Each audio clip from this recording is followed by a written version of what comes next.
సున్నా వడ్డీకే home loan పొందడం ఎలా? నిజం. సున్నా వడ్డీకే హోమ్ లోన్ ఎలా పొందాలో నేను ఈ వీడియోలో ప్రాక్టికల్గా మీకైతే పిన్ టు పిన్ ఎక్స్ప్లెయిన్ చేస్తా. అదే ఇక్కడ రాశాను. అదేవిధంగా ఈ కాన్సెప్ట్తో పాటు అసలు హోమ్ లోనే తీసుకోకుండా ఒక ఇంటిని ఏ విధంగా కొనాలి, ఏ విధంగా కట్టుకోవాలో నేను పిన్ టు పిన్ మీకైతే ప్రాక్టికల్గా ఎక్స్ప్లెయిన్ చేస్తా. సో ఈ వీడియోని లాస్ట్ వరకు చూడండి. అంతేకాకుండా ఇంతవరకు ఈ ఛానల్ని సబ్స్క్రైబ్ చేసుకోకపోతే ఇప్పుడే సబ్స్క్రైబ్ చేసుకోండి. నేను మీ కౌశిక్ మరిడి. లాస్ట్ వరకు చూస్తే మాత్రమే మీకైతే అర్థమవుతుంది నేను ఏం చెప్పాలనుకుంటున్నాను. ఓకేనా? So case number 1 for example, down payment కట్టారు, మీకు హోమ్ లోన్ 30 lakhs కావాలి. బ్యాంక్ వెళ్ళి అప్లై చేస్తారు. బ్యాంకు ఖచ్చితంగా వడ్డీ చెప్తుంది. ఎస్, ఈ వడ్డీ కాదు నేను చెప్పింది, ఇది 0 అని కాదు. సో మీరు ఈ 20 yearsలో ఒకవేళ మీరు కనుక 20 years టెన్యూర్ పెట్టుకున్నట్లయితే ఎంతైతే వడ్డీ 30 lakhsకి మీరైతే 34 lakhs వడ్డీ కట్టాలి. ఈ 34 lakhsని ఈ 20 yearsలో ఏ విధంగా రికవర్ చేసుకోవాలో నేను మీకు చెప్తా. సో దానికంటే ముందు మనం ప్రాక్టికల్గా చూద్దాం. సో ఎంత లోన్ తీసుకుంటే ఎంత ఈఎంఐ పడుతుంది, ఎంత వడ్డీ మనం కట్టాలో చూద్దాం. ఇక్కడ లోన్ 30 lakhs కదా, అండ్ వడ్డీ 9%. ఇది కంప్లీట్గా మీ యొక్క సిబిల్ స్కోర్, అదేవిధంగా మీ ఆదాయం మీద డిపెండ్ అయి ఉంటుంది. సిబిల్ స్కోర్ ఎక్కువ ఉండి మీ ఆదాయం ఎక్కువ ఉంటే వడ్డీ తక్కువ. అదేవిధంగా టెన్యూర్ 20 years. సో ఇలా కనుక మీరు హోమ్ లోన్ పెట్టుకున్నట్లయితే మీరు టోటల్గా 30 lakhs హోమ్ లోన్ తీసుకుంటారు. ఎండ్ ఆఫ్ ది టెన్యూర్ 20 yearsలో మీరు వెనక్కి కట్టాల్సిన వడ్డీ చూసుకున్నట్లయితే డబుల్. 30 lakhs లోన్ తీసుకుంటాం మనమైతే 34,78,027 రూపీస్ మనమైతే వడ్డీ రూపంలో బ్యాంకుకి వెనక్కి కట్టాలి. అసలు ప్లస్ వడ్డీ అంతా కలిపి 64,78,027 రూపీస్. ఈఎంఐ చూసుకున్నట్లయితే 26,992. క్లియర్? సో ఇప్పుడు నేను చెప్పేది ఏంటంటే, మనం ఎంతైతే వడ్డీ కడతామో ఈ 20 yearsలో బ్యాంకుకి ఎంతైతే వడ్డీ కడతామో దాన్ని ఏ విధంగా మనమైతే వెనక్కి రప్పించుకోవాలో చెప్తా. అది కూడా వితిన్ 20 yearsలో. ఈ టెన్యూర్ అనగా ఈ లోను కంప్లీట్ అయ్యే టైంకి మీ చేతిలో ఇంత వడ్డీ ఉండాలి. అంత వడ్డీ ఉండాలంటే ఏం చేయాలి చెప్తా. So EMI 26,992, round figure 27,000. ఇక్కడ మీరేం చేయాలంటే ఎంతైతే ఈఎంఐ కడుతున్నారో దానిలో 10% మ్యూచువల్ ఫండ్స్లో ఎస్ఐపి చేయండి. మీరు అడగొచ్చు, అసలే ఇంత ఈఎంఐ కడుతున్నా మళ్ళీ నాకు లాసా? 10% ఆఫ్ ఈఎంఐ మళ్ళీ నేను కట్టాలి బాసు. అందుకనే ఎక్స్ట్రా సోర్స్ ఆఫ్ ఇన్కమ్ని మనమైతే క్రియేట్ చేసుకోవాలి. ఎప్పుడైతే ఎక్స్ట్రా సోర్స్ ఆఫ్ ఇన్కమ్ లేకపోతే ప్యాసివ్ ఇన్కమ్ని క్రియేట్ చేసుకుంటామో అప్పుడు ఈ డబ్బు 2,700 మ్యాటరే కాదు, అంతే కదా. సో రౌండ్ ఫిగర్ 27,000 ఇంటూ 10% అంటే 2,700. దీన్ని మీరు మ్యూచువల్ ఫండ్ ఎస్ఐపి చేయాలి. అది కూడా ఈక్విటీ మ్యూచువల్ ఫండ్స్లో. ఎందుకంటే ఈక్విటీ మ్యూచువల్ ఫండ్స్ చూసుకున్నట్లయితే మంచిగా రిటర్న్స్ని ఇస్తూ ఉన్నాయి. ఎంత? యావరేజ్గా 12 to 18% వరకు ఇస్తూ ఉన్నాయి. ఇంకా యావరేజ్గా చెప్పాలంటే 15% మనకైతే రిటర్న్ వస్తుంది. సో అలాంటి మంచి ఈక్విటీ మ్యూచువల్ ఫండ్ని చూస్ చేసుకొని మీరైతే ఈ టెన్యూర్ పాటు ఎన్ని ఇయర్స్కి అయితే లోన్ని పెట్టుకుంటారో అన్ని ఇయర్స్ పాటు మీరైతే ప్రతి మంత్ ఇన్వెస్ట్మెంట్ చేస్తూ ఉండండి. మీరు ఎంతైతే ఇక్కడ వడ్డీ రూపంలో కడతారో బ్యాంకుకి అంత రిటర్న్ మీకైతే వస్తుంది. దీన్నే ప్రాక్టికల్గా మనమైతే చూద్దాం. మంత్కి 2,700 కదా. సో నేను ఓపెన్ చేస్తూ ఉన్నా ఎస్ఐపి క్యాల్కులేటర్. మంత్లీ 2,700. ఇక్కడ రిటర్న్ యావరేజ్గా 15%. టెన్యూర్ మనమైతే 20 years పెట్టుకున్నాం కదా, ఇక్కడ కూడా 20 years. టోటల్గా ఈ 20 yearsలో మనం పెట్టుబడి పెట్టేది మంత్కి 2,700. అలా 20 years పాటు మనం కనుక పెట్టుబడి పెడితే మనం టోటల్గా ఇన్వెస్ట్మెంట్ చేసేది 6,48,000. కానీ దీనికి జనరేట్ అయ్యే రిటర్న్ చూసుకున్నట్లయితే అక్షరాల 34,45,078 రూపీస్. అది కూడా 20 yearsలో. మన లోన్ టెన్యూర్ 20 years. సో మనం ఫస్ట్ మంత్ నుండే ఎప్పుడైతే లోన్ తీసుకున్నామో వెంటనే మనం కనుక ఎస్ఐపి స్టార్ట్ చేసుకున్నట్లయితే 20 yearsలో మన చేతిలో 34,45,078 రూపీస్ ఉంటాయి. అదే ఇక్కడ రాశాను. సో మనం ఎంతైతే బ్యాంకుకి వడ్డీ కడుతూ ఉన్నామో అంతే రిటర్న్ మ్యూచువల్ ఫండ్స్ మనకైతే జనరేట్ చేస్తూ ఉన్నాయి. ఇదిగోండి 34,78,027 రూపీస్. మీరు కనుక ఇందులో 10% మ్యూచువల్ ఫండ్ ఎస్ఐపి చేసుకున్నట్లయితే వితిన్ 20 ఇయర్స్లో మీ చేతిలో 34,45,078 రూపీస్ ఉంటాయి. సో ఎంతైతే కట్టామో అది వేరే చోట సంపాదించేసాం. So 0 interest. అర్థమైందండి? హోమ్ లోన్ పైన ఇలా చూసుకున్నట్లయితే ₹1 కూడా వడ్డీ కట్టాల్సిన అవసరం లేకుండా మీరు హోమ్ లోన్ తీసుకుని ఇంటిని కొన్నట్లు. సో ఈ విధంగా మీరైతే ప్లాన్ చేసుకోండి. ఇది కేస్ నెంబర్ 1. ఎస్, మీరు అడగొచ్చు, సరే బాగానే ఉంది, ఇంత రిటర్న్ మాకైతే మ్యూచువల్ ఫండ్స్ ద్వారా జనరేట్ అయింది, కానీ మేము ఈ డబ్బు పైన ట్యాక్స్ కట్టాలి కదా, long term capital gain tax. ఎలా చెప్తా. సో దీన్ని మీరైతే తప్పించుకోవచ్చు. ఎలా? According to the section 54F of income tax act ప్రకారం లాంగ్ టర్మ్ క్యాపిటల్ గెయిన్ ఎంతైతే జనరేట్ అవుతుందో, లేకపోతే ఎంతైతే రిటర్న్ జనరేట్ అవుతుందో ఆ రిటర్న్తో వితిన్ 2 ఇయర్స్లో మీరు కనుక ఒక ఇంటిని కొన్నా లేకపోతే కట్టుకున్నా ₹1 కూడా క్యాపిటల్ గెయిన్ ట్యాక్స్ కట్టాల్సిన అవసరం లేదు. 0 ట్యాక్స్. అర్థమైందా అండి? అది కూడా ఫస్ట్ 2 హోమ్స్ అనమాట. ఆల్రెడీ ఇల్లు ఉంది, లేకపోతే ఫస్ట్ హౌస్ మీరు హోమ్ లోన్ తీసుకొని కట్టుకున్నారు, అయిపోయింది, లేకపోతే కొనుక్కున్నారు. సో ఎంతైతే మీకు రిటర్న్ జనరేట్ అయిందో ఆ డబ్బుతో మీరు కనుక ఇంకొక ప్రాపర్టీ కొనుక్కున్నట్లయితే ₹1 కూడా లాంగ్ టర్మ్ క్యాపిటల్ గెయిన్ కట్టాల్సిన అవసరం లేదు. క్లియర్? అది కూడా వితిన్ 2 ఇయర్స్లో. సో ఈ డబ్బు వచ్చిన వితిన్ 2 ఇయర్స్లో అనగా మ్యూచువల్ ఫండ్స్లో విత్డ్రా చేసిన తర్వాత వితిన్ 2 ఇయర్స్లో ఆ డబ్బుతో మీరు కనుక ఇల్లు కట్టుకున్న ₹1 కూడా క్యాపిటల్ గెయిన్ ట్యాక్స్ కట్టాల్సిన అవసరం లేదు. ఇదొక కేస్. ఇప్పుడు కేస్ నెంబర్ 2 చూద్దాం. For example, home loan 70 lakhs, 70 లక్షలు. So tenure 20 years. అదేవిధంగా వడ్డీ చూసుకున్నట్లయితే 9%. సో మనం ఈఎంఐ 62,981 కట్టాలి. ఈ కేసులో మనం ఈఎంఐ బేస్ కాదు, లోన్ అమౌంట్ బేస్. సో ఏంటంటే 0.1% ఆఫ్ లోన్ అమౌంట్.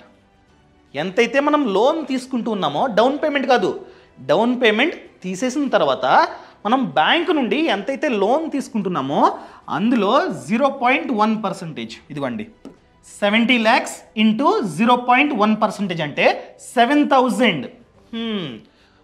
మళ్ళీ చెప్తూ ఉన్నా, మీరు కామెంట్ చెయ్యొచ్చు, ఎలా అండి ఇదే ఎక్కువ అనుకున్నట్లయితే వాళ్ళ కెపాసిటీ ఎక్కువ కాబట్టి ఎక్కువ లోన్ తీసుకున్నారు. సో ఇంత ఈఎంఐ కడుతున్నోడికి మంత్లీ ఇంత ఎక్కువ కాదు, నా ప్రకారంగా ఎక్కువ కాదు. ఎప్పుడు ఎక్కువ అవుతుంది? ఎప్పుడైతే సెకండ్ సోర్స్ ఆఫ్ ఇన్కమ్ లేదో అప్పుడు ఈ 7,000 ఎక్కువ అవుతుంది. ఎప్పుడైతే మనం ప్యాసివ్ ఇన్కమ్ని క్రియేట్ చేసుకుంటామో అప్పుడు ప్రతి మంత్ 7,000 ఎక్కువ కాదు. గుర్తుపెట్టుకోండి, ఈ 7,000 వల్ల మనం ఎంతైతే ఇంట్రెస్ట్ కడతామో, బ్యాంకుకి ఎంతైతే ఇంట్రెస్ట్ కడతామో అదంతా ఆదా అయిపోద్ది 7,000 వల్ల, because of power of compounding. మీకు ఇంకా క్లియర్గా చెప్పాలంటే, ఇది అర్థమైందండి? మళ్ళీ చూపించాలా? సర్లేండి, ఒకసారి మళ్ళీ చూపించేస్తా, వెంటనే తప్పని చెప్పి వేసేస్తా. 70 lakhs కాబట్టి మీకు ఇంకా క్లియర్గా అర్థమవుతుంది. 70 lakhs మీకు అంతా సేమ్. ఇదిగోండి ఎంత, ఓన్లీ ప్రిన్సిపల్ కాకుండా ఓన్లీ ఇంట్రెస్ట్ చూసుకున్నట్లయితే 81 lakhs.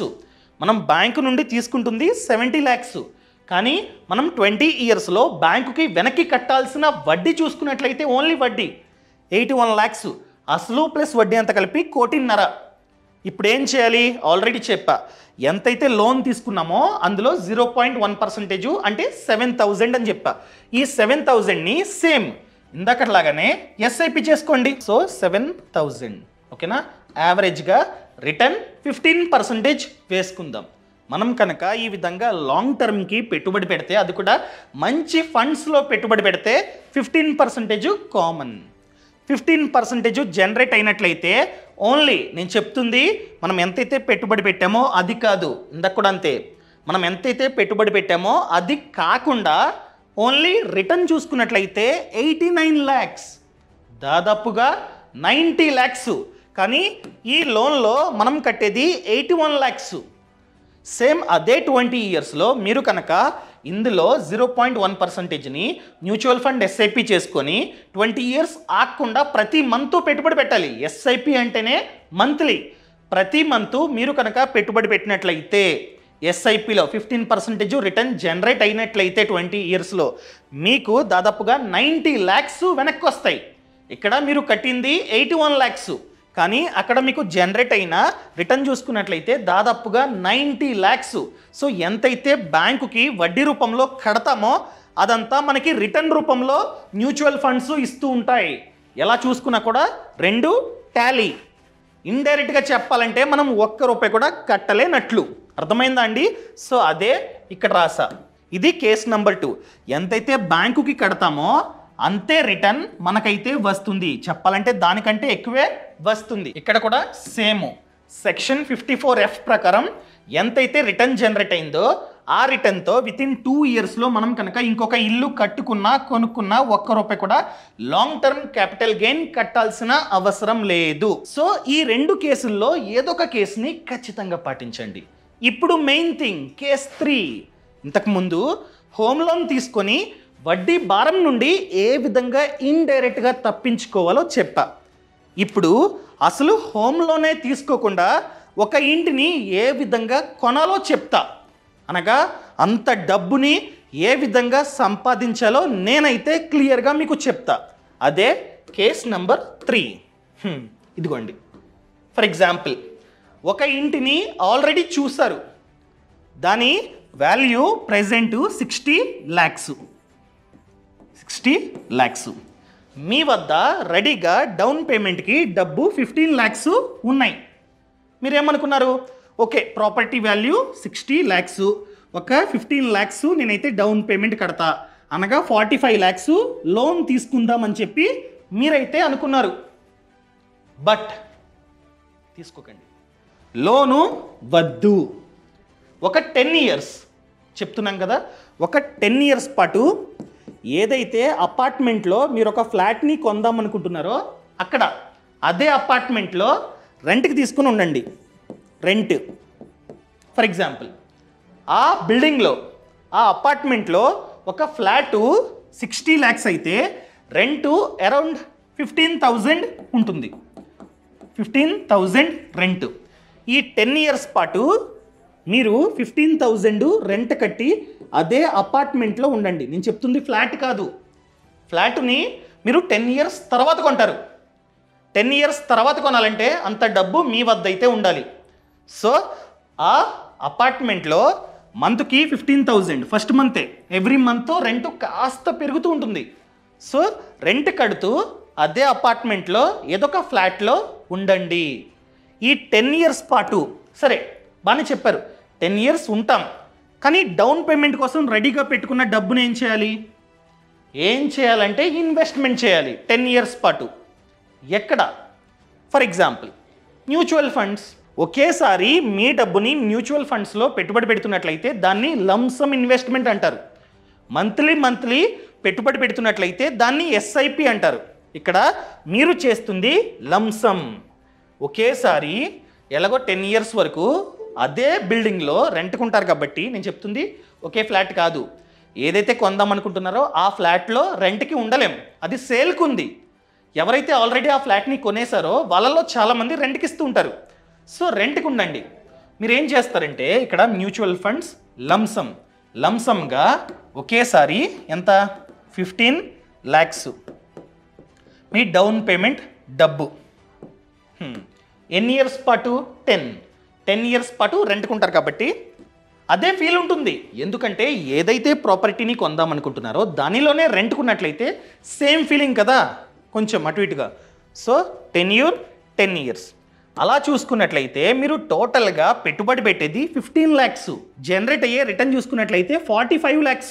అసలు ప్లస్ రిటర్న్ అంతా కలిపి మీకు 10 years తర్వాత మీ 15 lakhs కాస్త మీరు డౌన్ పేమెంట్గా కడదాం అనుకున్న 15 lakhs కాస్త 60 lakhsగా అవుతుంది. 10 years తర్వాత మీ 60 lakhs మీకు వెనక్కి వస్తాయి. సరే బాగానే చెప్పారు. ఇప్పుడు ప్రాపర్టీ వాల్యూ 60 lakhs. 10 years తర్వాత అంతే ఉంటుందా? డబుల్.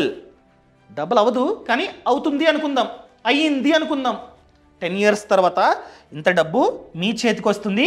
కానీ ప్రాపర్టీ ఏమో అప్పట్లో 60 lakhs ఉన్నది, ఇదిగోండి 60 lakhs ఉన్నది 10 years తర్వాత డబుల్ అనగా 1,20,00,000 అయ్యింది. రిమైనింగ్ 60 lakhs ఎలా? అదే కదా మీ క్వశ్చన్.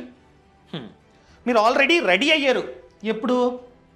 45 lakhs హోమ్ లోన్ తీసుకొని అదే ఇంటిని కొందామని చెప్పి రెడీ అయ్యారు. సో 45 lakhs తీసుకున్నారు. 20 years tenure 9% వడ్డీ అనుకున్నట్లయితే మీకు ఈఎంఐ, మీకు కావాలంటే ప్రాక్టికల్గా ఇంకొకసారి చేసి చూపిస్తా మీకు అర్థం అవడం కోసం. హోమ్ లోన్ ఎంత? 45 lakhsతో మీరు హోమ్ లోన్ తీసుకుందామని చెప్పి రెడీ అయ్యారు. నేను వద్దని చెప్పా, గుర్తుందా? 45 lakhs 9% 20 yearsకి తీసుకుందాం అనుకున్నారు. అలాంటప్పుడు మీ యొక్క ఈఎంఐ 40,488. సో తీసుకోవడానికి రెడీ అయ్యారంటే ప్రతి మంత్ ఇంత ఈఎంఐ కట్టడానికి మీరు రెడీగా ఉన్నారు అని అర్థం, అంతే కదా? అప్పట్లో మీరు 45 lakhs హోమ్ లోన్ తీసుకుందాము అనుకున్నట్లయితే మీరు ఇంత ఈఎంఐ కట్టడానికి రెడీగా ఉన్నారు అని అర్థం. అంటే మీ ఆదాయం ఎక్కువగా ఉంది. నేనేం చెప్పా? అదే ఇంట్లో అనగా అదే అపార్ట్మెంట్లో రెంట్కు ఉండండి 10 years పాటు. అదేవిధంగా మీరు ఇంత డబ్బుని కట్టడానికి రెడీగా ఉన్నారు కాబట్టి ఇంత డబ్బులోంచి ప్రతి మంత్ రెంట్ తీసేస్తే 25,488 ఇంత సేవింగ్, అంతే కదా? ఇంత కట్టడానికి రెడీగా ఉన్నారు. అందులోంచి మీరు మంత్లీ కట్టాల్సిన రెంట్ తీసేస్తే ఇంత డబ్బు మీకైతే ఆదా అవుతున్నట్లు. సో ఇంత డబ్బుని మీరేం చేయాలి? సేమ్ ఫార్ములా, ఎస్ఐపి చేసుకోండి. 25,488 అదే రాసా, 25,488. అలా ఎన్ని ఇయర్స్? 10 years. మీరు 10 years పాటు ఉంటారు రెంట్కి. అలా చేస్తే అసలు ప్లస్ రిటర్న్ మీరు టోటల్గా ఇంత డబ్బుని పెట్టుబడి పెడతారు 30 lakhs ప్లస్ రిటర్న్ ఇంత జనరేట్ అవ్వడానికి ఛాన్స్ ఉంది. అసలు ప్లస్ రిటర్న్ అంతా కలిపి 71,02,417. ఇప్పుడు రెండు లెక్కేద్దాం. ఏది?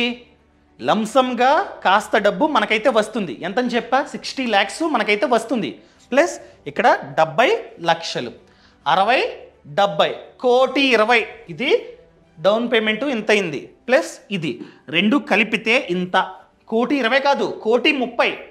మనమేమనుకున్నాం? 60 లక్షలు విలువన్న ప్రాపర్టీ 10 years వెయిట్ చేస్తే డబుల్ అవుతుంది అనగా 1,20,00,000 అవుతుంది అని చెప్పుకున్నాం. కానీ మనకి చూసుకున్నట్లయితే అంతా కలిపి 1,31,00,000 వస్తున్నాయి. వచ్చినట్లే కదా? అది కూడా ఎటువంటి హోమ్ లోన్ తీసుకోకుండానే ఇంత క్యాష్ మీకైతే ఉన్నట్లు. రేపు ఇన్కమ్ ట్యాక్స్ ప్రాబ్లం అవ్వదా? క్లియర్గా చెప్పండి. ఇంత సంపాదిస్తున్నా సంపాదించిన దాంట్లో ఇంత డబ్బుని నేనైతే ఇన్వెస్ట్మెంట్ చేశా, ఇదిగోండి mutual fund investment proof. And ఎంతైతే జనరేట్ అయిందో దాంతో నేను ఇప్పుడు ప్రాపర్టీ కొంటూ ఉన్నా. ప్రాపర్టీ కొంటున్నట్లయితే ₹1 కూడా లాంగ్ టర్మ్ క్యాపిటల్ గెయిన్ కట్టాల్సిన అవసరం లేదు, నేను కట్టను అని చెప్పండి. డన్, అయిపోయింది. ఈ విధంగా మీరైతే ప్లాన్ చేసుకోండి. చేసుకుంటే ఎవరి ఫ్యూచర్ బాగుంటుంది? మీదా నాదా? మీదే. సో ఈ కంటెంట్ నచ్చితే దయచేసి కామెంట్లో చెప్పండి. నచ్చితే నచ్చింది, నచ్చలేదా నచ్చలేదు. అదేవిధంగా ప్రతి ఒక్కరికి ఈ సమాచారాన్ని షేర్ చేయడం అస్సలు మర్చిపోకండి. అదేవిధంగా ఫ్రీడమ్ యాప్ అండి. ఫ్రీడమ్ యాప్ చూసుకున్నట్లయితే 1000 కంటే ఎక్కువ కోర్సులు మనకైతే ప్రొవైడ్ చేస్తుంది. దేని గురించి? Finance, business and farming. Finance ఏంటి? Home loan course, insurance course, stock market course, mutual fund course, ఇలా చెప్పాలే కానీ ప్రతి ఒక్క ఫినాన్స్ రిలేటెడ్ కోర్సులని ఫ్రీడమ్ యాప్ ప్రొవైడ్ చేస్తూ ఉంది. అదేవిధంగా బిజినెస్, ఒక బిజినెస్ గురించి మీరు నేర్చుకుందాం అనుకున్నట్లయితే, ఫర్ ఎగ్జాంపుల్ ఒక రెస్టారెంట్ని స్టార్ట్ చేద్దాం అనుకుంటున్నారు. ఇలా ప్రతి బిజినెస్ గురించి ఫ్రీడమ్ యాప్లో కోర్సు ఉందండి.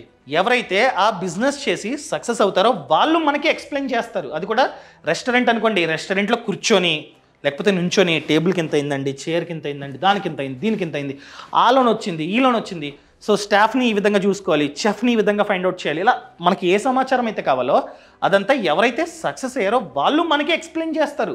అదేవిధంగా ఫార్మింగ్, ఎవరైతే రైతన్న తక్కువ స్థలంలో ఎక్కువ డబ్బుని సంపాదిస్తున్నారో ఆ రైతన్న ఆ పొలంలో మనకైతే ఎక్స్ప్లెయిన్ చేస్తారన్నమాట. సో ఇలాంటి 1000 కంటే ఎక్కువ కోర్సులు ఫ్రీడమ్ యాప్లో ఉన్నాయి. సో దయచేసి ఫ్రీడమ్ యాప్ని కూడా డౌన్లోడ్ చేసుకోండి. మీరు ఖచ్చితంగా నాలెడ్జబుల్ అవ్వాలి. ఆ నాలెడ్జ్ని ఫ్రీడమ్ యాప్ మనకైతే ప్రొవైడ్ చేస్తుంది. ఫ్రీడమ్ యాప్ లింక్ అన్నది కింద డిస్క్రిప్షన్లో ఉంది, అదేవిధంగా పక్కన కామెంట్స్లో ఉంది. ఇప్పుడే ఫ్రీడమ్ యాప్ని app store or play store నుంచి డౌన్లోడ్ చేసుకోండి. Thank you so much. Thanks for watching. Jai Hind.